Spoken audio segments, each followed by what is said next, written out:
So it is Friday, December 30th, 2022. This presentation will be the last one I make as an employee of Amity. I will be retiring tomorrow.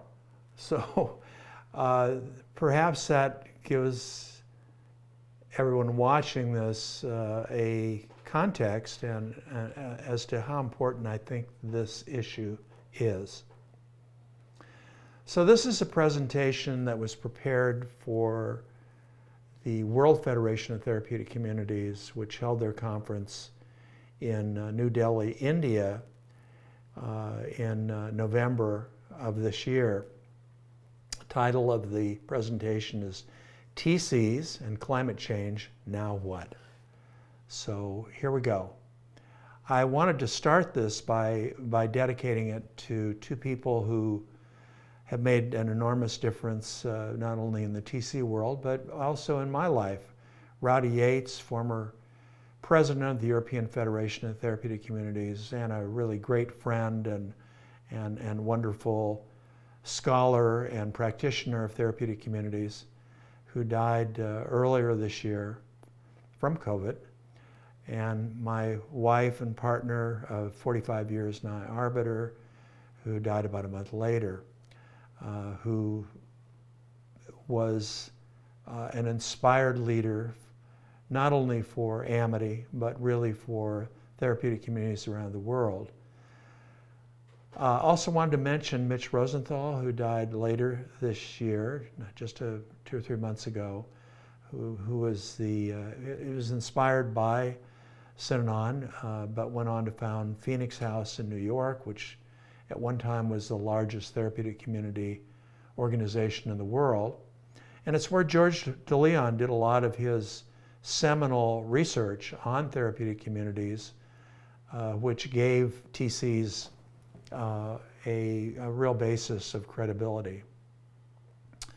So there's a joke, which I'm going to tell you.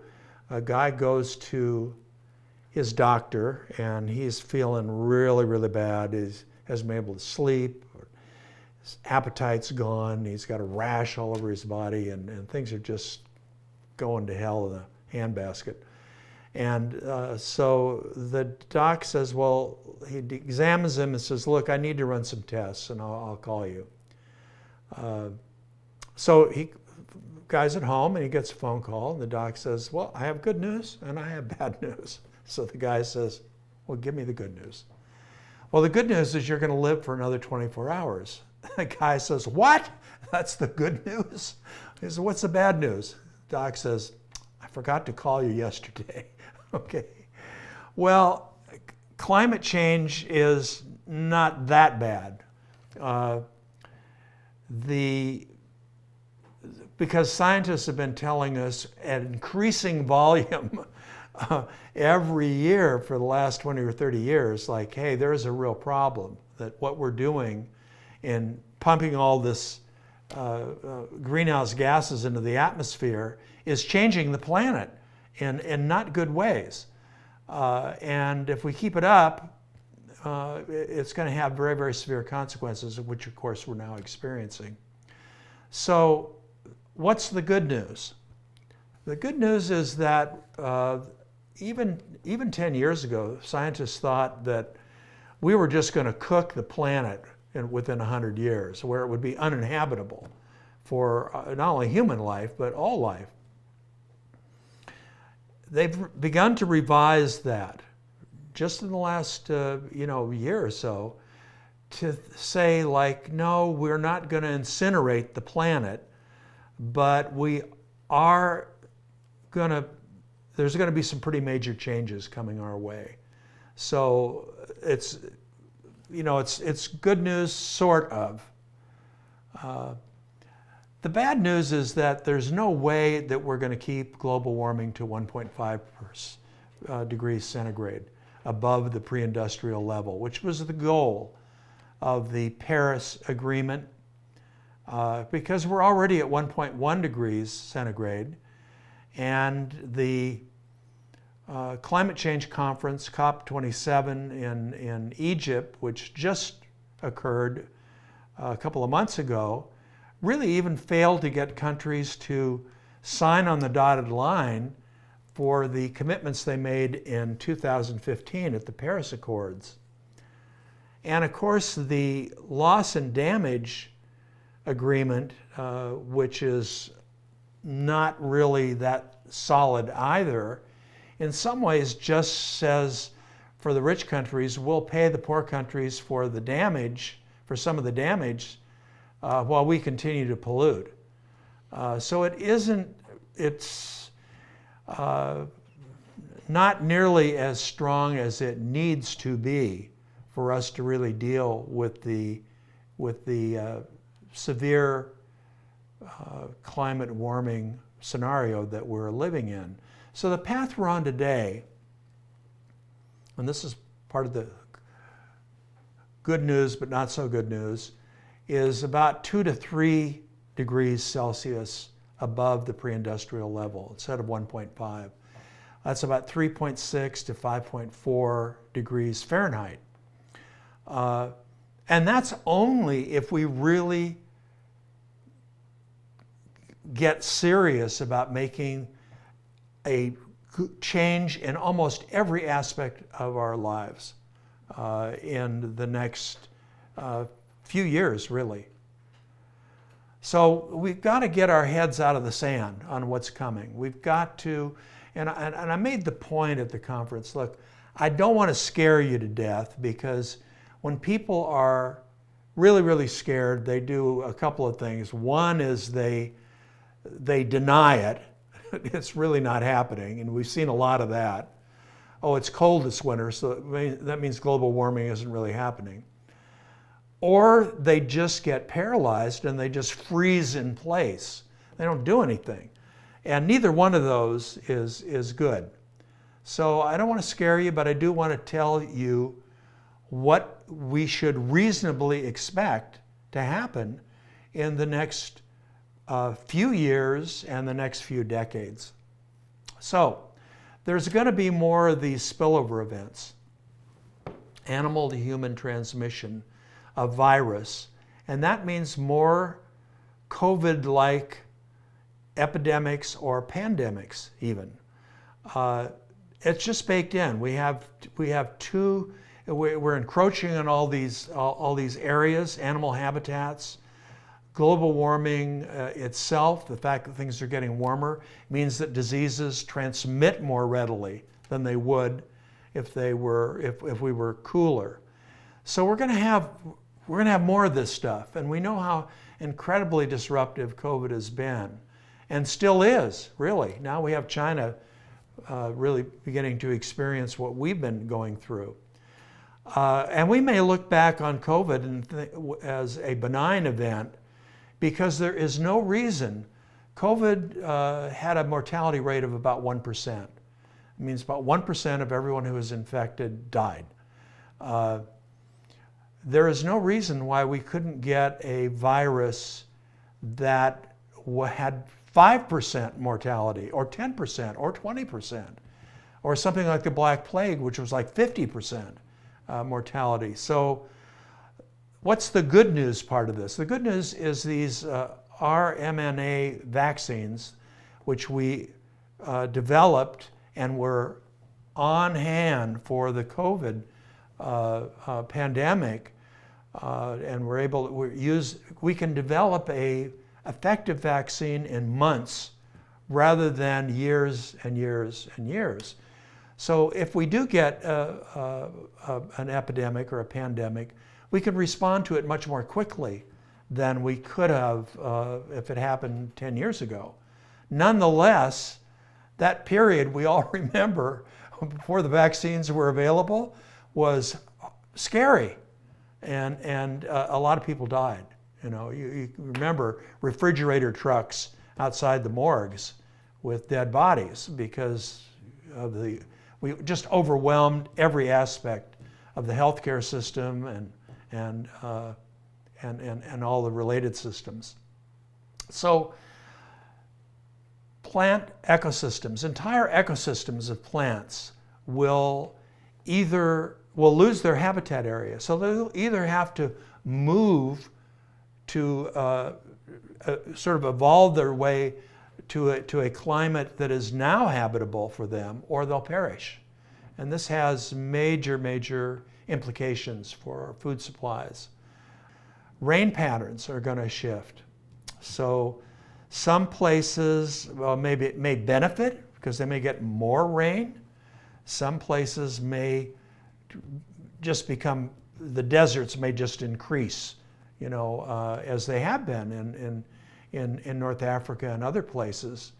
And then in some cases, people will get more rain, but they'll get it in such heavy quantities that it will be its own kind of problem, as we just saw recently. So other things that are going to happen. Wildfires are going to increase. Hot, dry, you're going to have more wildfires, both in frequency and severity. All of you kind of remember seeing these terrible pictures in California and in Australia, where they think 1 billion animals died during the wildfires in Australia that summer, a couple summers ago. Flooding is going to increase in frequency and severity. Think of Pakistan just this last year. A third of the country underwater. A third. Unbelievable. Other extreme weather events, hurricanes, monsoons, typhoons rather, are going to increase in severity and frequency. So what are animals going to do? They're going to have to start migrating toward either to get further north or further south, to get away from the drought and heat conditions which make life unlivable for them. Humans are going to migrate too, and we already know that's happening. We're seeing these increasing migration events throughout the world. We see it happening in North Africa and the Middle East, of migrants coming across the Mediterranean trying to get into Europe. We see it in South America, people up against our borders, the United States, trying to get north. Well, how many will come in the coming years? Millions? Already we have millions. Hundreds of millions? Billions? I mean, we are looking at something that is unprecedented in human history, the kind of migration and the kind of numbers we're talking about. And why are people going to migrate? Well, they're going to migrate because they will perish if they stay where they are, because of the lack of food, because of drought or flooding or all of the above, all the things we've mentioned. And people don't give a damn about borders when it's a survival issue. And what are the effects of this? I mean, we've already seen the terrible effects of these migration events on our political systems. Democracies start moving toward being autocracies. And you get the promotion of extreme prejudice. These people are coming, they're not like us, they're trying to take our jobs, they're going to take our food, they're going to take our women, whatever. We make them the enemy. And instead of welcoming them and trying to figure out how to integrate them into our society, we do things like build a wall, okay? Create laws to keep them out, build fences. In Europe, trying to keep migrants from crossing the Mediterranean or ignoring them when they die at sea. It is not one of the least attractive aspects of human nature is to fear the other and to have prejudice toward people who are not like us and who we then turn into the enemy. And we see it in Hungary, we see it in Turkey, we see it in the United States, we see it in other European countries and countries around the world. Australia, for example, which has horrendous policies to prevent immigration. So we have to really think about how this is going to change our societies if we do not begin to adapt to the reality that people, in order to live, are going to be migrating. You know, some of them will migrate south toward the southern areas that are cooler on the planet, but many of them will be migrating north. Not only because it's cooler, but because we have economic opportunities and we have a better food availability than some of the areas in the southern hemispheres. The global economy has already lost as much, they estimate, as 25% just because of global warming in the past decade or so. We can expect more. On the other hand, there is a silver lining. The silver lining is that in order for this rapid and unprecedented transformation of almost everything in our societies, how we build our buildings, how we build our houses, how we transport, how we farm, how we fly or drive or whatever, there's going to be an unprecedented number of new economic opportunities to transform a society. You know, we can think of how Japan or war-torn Europe rebuilt and actually exceeded us in some ways with new technologies after the World War. Well, the equivalent, but even a greater transformation is coming. We're going to be participating in. Warming is going to deplete marine food from the oceans, and we mostly don't recognize how many people are dependent on food in the oceans. We thought it was inexhaustible, but it's not. We're seeing marine animal fisheries being depleted around the world. And that process is going to accelerate because global warming also acidifies the oceans, which again has an even more of a negative effect on marine life. Oceans are going to continue to rise. What we're seeing is that the polar regions, both South Pole and North Pole, are warming faster even than the equatorial regions, which means that this enormous stores of fresh water in the ice caps is going to melt. And that is baked in. That's going to continue, which means that many of the major cities on the planet that are built on the coast are going to be flooded not in the distant future, but within our lifetime.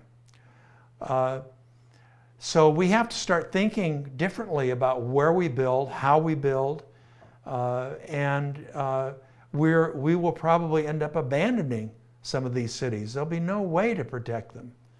And that's going to have severe economic effects and climate effects as well. Food supplies are going to decline because of drought and heat and flooding and all the things that we've been mentioning. This means that there will be, we know that we've watched famines, particularly in the Middle East and in Africa, but we're going to see more of that as time goes on. What's the bright side of this? We hope there's a bright side of this. We're going to have to really have different technologies and different ways of producing food than we have because many of the we're going to have to develop new drought-resistant plants and heat-resistant plants that can thrive to produce food. We know we're capable of doing this, but we're going to have to do it much more quickly than we anticipated. So all these factors are not theoretical. These are things that are occurring now and things that are going to continue coming at us at a very, very rapid pace. So what happened this year? Pakistan flooded. A third of the country was underwater. I mean, think about that. That's unprecedented. An entire country, a third of it underwater. Huge heat wave in China, the worst in 60 years. Storms in the southern hemisphere increased to a level that scientists predicted would happen 2080. Okay, so drought in Europe and the United States. Africa has had 5 years of failed rain, rainy seasons, which has had a devastating effect on their crops. And increased melting both in the southern, in Antarctica and the North Pole area, the Arctic Circle. There's one shelf in Antarctica, which is their scientists are very anxious about, because if it breaks loose and melts, it could raise the sea level by 7 feet alone, just that one ice shelf. The good news is that we will survive. Human life will survive on this planet. But we have to recognize that all lives all over the planet are going to be substantially altered. And that the people who are going to suffer the most are the ones in these developing countries that have made the least contribution to the problem. So there's an injustice in that. There's a quote I've used in other situations. It seems particularly appropriate for this one. No snowflake ever takes responsibility for the avalanche. Okay? But we're not snowflakes. And in therapeutic communities, our primary teaching is teaching people to get out of denial. What you do with your life does affect other people, and you have to take responsibility for it. It isn't, a lot of people come into our communities and say, well, it's my life. If I ruin it, it's my life. It doesn't really affect other people. And we have to teach them, no, that's really not true. What you're doing in all these negative things you're doing and disruptive things you're doing is affecting other people. And we learn that in community, and it's a great lesson to learn. So we can't, as individuals, as therapeutic community practitioners, as therapeutic community organizations, we can't ignore our responsibility for climate change. Just because we can't control everybody's behavior, we certainly can't control our own, and we should. We need to do our part. We have a moral and ethical imperative to prepare our facilities, our campuses, our faculty, our participants and students for what is happening today and the inevitability of what is going to be happening tomorrow and in the coming years and decades. We spend a lot of time in our organizations about relapse prevention. Well, why do we do that? Because we know once people leave the therapeutic community and they get out there in the world, things are going to come at them that if they're not prepared for, it's likely to cause them to relapse, whether that's to mitigate the pain or whatever it is, to have a relapse and to go back into addiction and to lose that shot we prepared them for a good life. Well, if we want to prepare people for relapse prevention because we think it's the right thing to do, we have an even greater responsibility to prepare them for what is happening around the world that is going to affect them in their lives because of global warming and climate change and all these things I've mentioned. So we need to help our people achieve resilience, the ability, the skills, the knowledge to adapt successfully to this world that is going to change very rapidly and that they're going to be in it. In many ways, this is the greatest challenge human beings have ever faced. So there's a lot of talk. When can we get back to normal? You know, everybody wants to go back to normal. Okay, goodbye normal. Normal's not happening. The normal that we knew is a past event. We are now going to experience rapid, often unpredictable change in our environment. That is baked in, that is happening, that's what we have to be ready for. So what do we do? And again, I said there's no point in scaring people because they just get paralyzed. So we want to talk about practical steps. What can we do? Okay, now we know what's happening. What can we do? So 3 steps. The first one is education.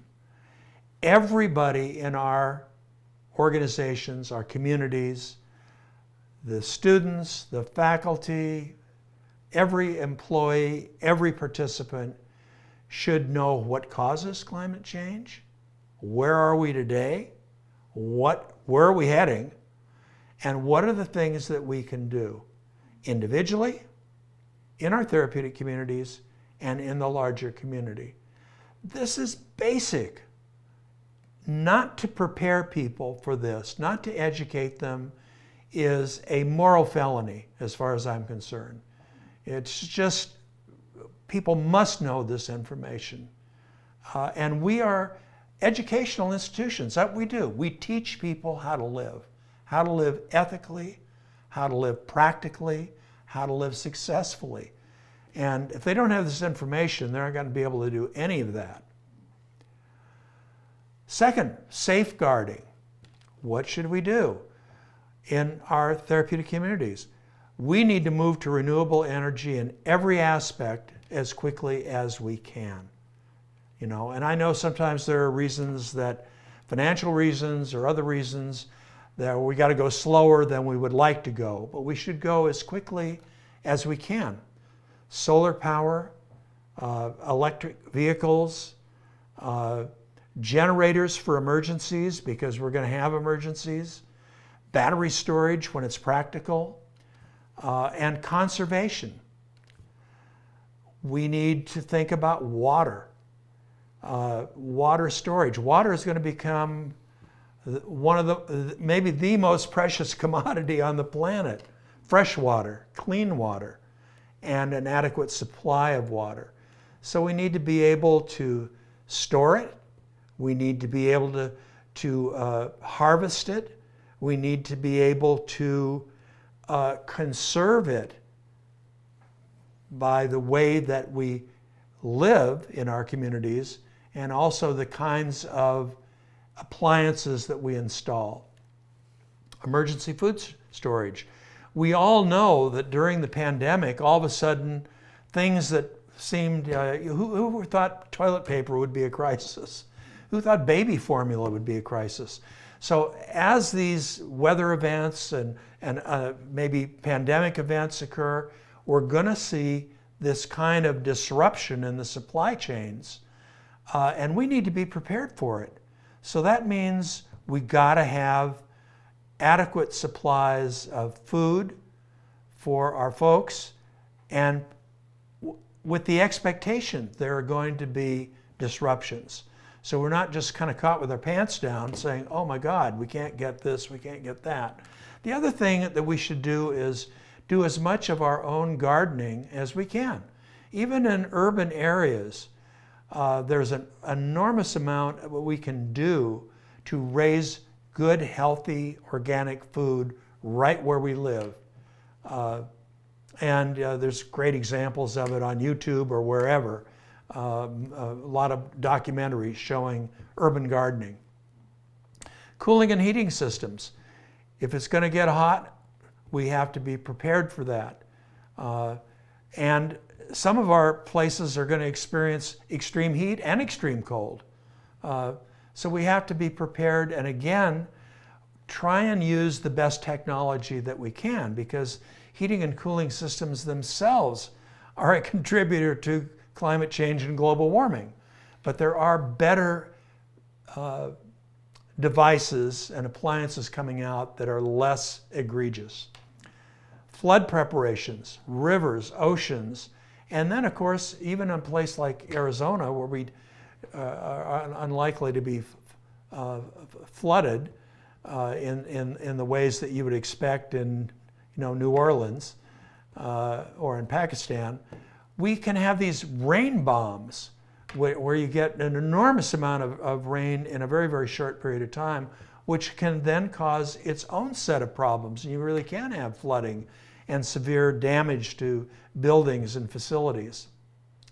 Diet change. And some people find this very hard, but the world's going to be a better place if we go to a plant-based diet, primarily plant-based diet. Animals, the growing animals for food, 20% of the greenhouse gases in the atmosphere come from our desire to eat meat.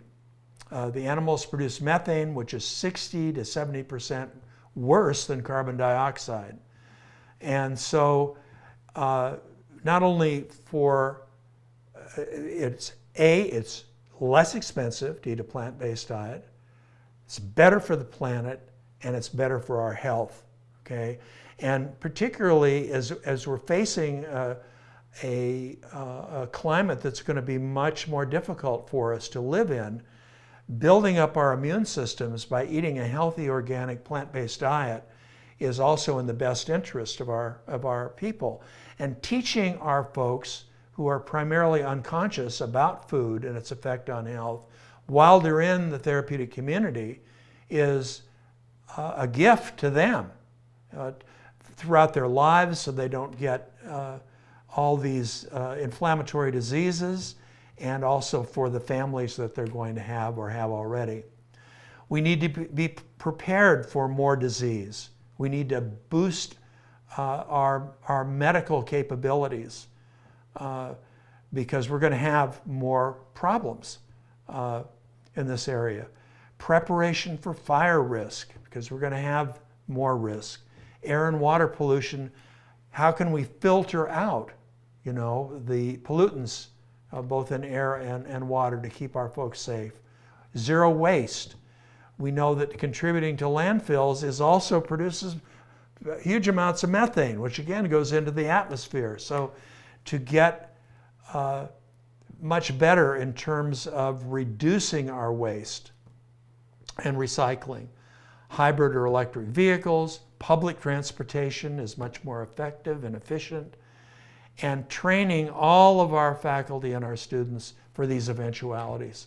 So that again, it doesn't come as a surprise. We know it's coming and we are prepared. Third, connection and action. TC should get involved with local organizations. We can help them, they can help us. They have resources that we don't have. We have resources they don't have. I remember years and years and years ago, we had a huge flood here in Tucson, what they call the 100-year event, although now they occur much more rapidly. And the National Guard couldn't get to some of these people. And our folks who are born risk takers, but also we had a lot of people, we were able to rescue people off their roofs and save their lives. So we had resources. And of course, then we received resources as well during that event. And we need to get involved with national and international organizations. I really think that TC should be known for being on the cutting edge of preparing for climate change and adapting to climate change. And of course, we need to make every participant, whether they're an employee or a student in our communities, a voter if they can, if they're not denied by law to vote. Because our elections should be, the number one issue really should be climate change. You know, we worry about gasoline prices. You know, that's not our biggest problem. You know, and there's a lot of organizations. I mean, hundreds of organizations that are great organizations to belong to, and where we can contribute and they can contribute to us. There's another kind of voting, of course. There's the voting, slipping the ballot into the box, but everyday voting with our purchases. You know, we made a great video just a few years back. It's on YouTube. Every dollar is a vote. And it's all about the power that we have individually, but TCs we have a lot of them, and we buy a lot of stuff. So if we buy from organizations that are environmentally responsible, what we're telling them is do more, we like you. If we buy from organizations that are climate criminals, we're telling them we like you, continue what you're doing, continue destroying the planet. So we really have that power individually, but really collectively, to help in this effort to adapt to climate change by rewarding companies through our purchases that are responsible. The question I left this conference with is, can we get every therapeutic community in the world to join the battle to save the planet? And I think it's a good question. You know, can we get the majority of them to wake up to this crisis? And you know, you all know this thing, the Chinese character for crisis also includes the character for opportunity, that every crisis is an opportunity, and that TCs by their very nature are opportunistic, that we look at every, you know, when we hire somebody who said, well, I've done many, many years in prison, I don't have a good education, you know, you're going to fit in just perfectly here. We'd love to hire you.